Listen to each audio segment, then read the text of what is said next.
চলো বন্ধুরা, আবার একটা রেসিপি নিয়ে চলে এলাম। এদিকে হচ্ছে ডাল, মুসুর ডাল হচ্ছে, এদিকে কড়াই চাপিয়েছি, এইদিকে দেখো করলা আর আলু। এই রেসিপি আজকে বানাবো। তেল গরম হয়ে যাবে, করলাটা ভেজে নিচ্ছেন, করলাটা প্রথমে ভেজে নিচ্ছেন।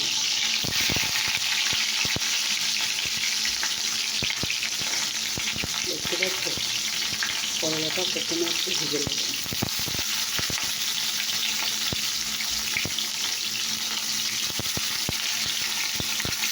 এটাকে ভাজিয়ে দেখতে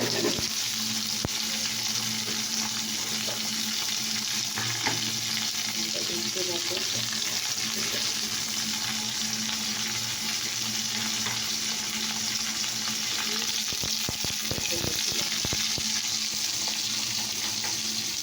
তেলে হলুদ দিলাম, পরিমাণ মতো নুন দিলাম,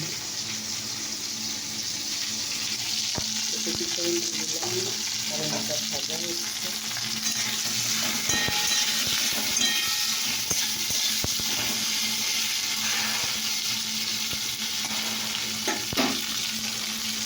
ভাজা হচ্ছে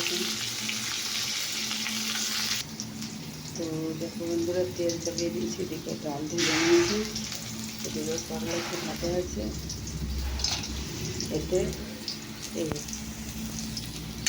মানে দিয়ে এর সঙ্গে দেবো, এটা এই রেসিপির সঙ্গে দেবো, করলা আলু রেসিপির সঙ্গে বড়িটা দিয়ে দেবো। মানে এটা শুক্তো হচ্ছে, আরও আনাজ দিলে হয়, কিন্তু সেটা আমার সঙ্গে দিইনি। আমি এইগুলো দিয়ে আজকে শুক্তো বানাচ্ছি। তোমরা দেখতে থাকো কীভাবে শুক্তো বানাচ্ছি। শুধু নিরামিষ আমি শুক্তো বানাচ্ছি। এই কড়াইটিতে করলাটা তুলে দিই।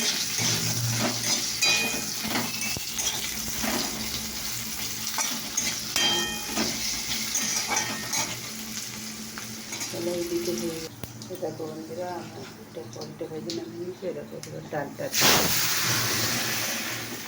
দিয়ে দিলাম, হয়ে গেল।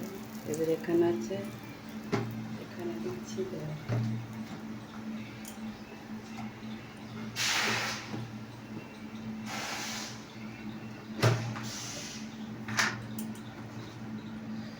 পাঁচফোড়ন দিয়ে দিলাম, এবার আলু করে দিয়ে দিলাম।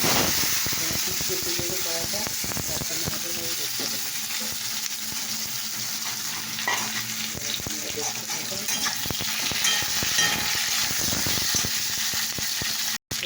বন্ধুরা, আমার হয়ে গেছে, করলা ভাজাটা আমি দিয়ে দিলাম। এখানে মশলা দেবো, মশলাটা দিয়ে সবাইকে জিরে দিয়ে দিলাম, আর একটা লঙ্কা করে দিয়ে নিয়ে দিলাম।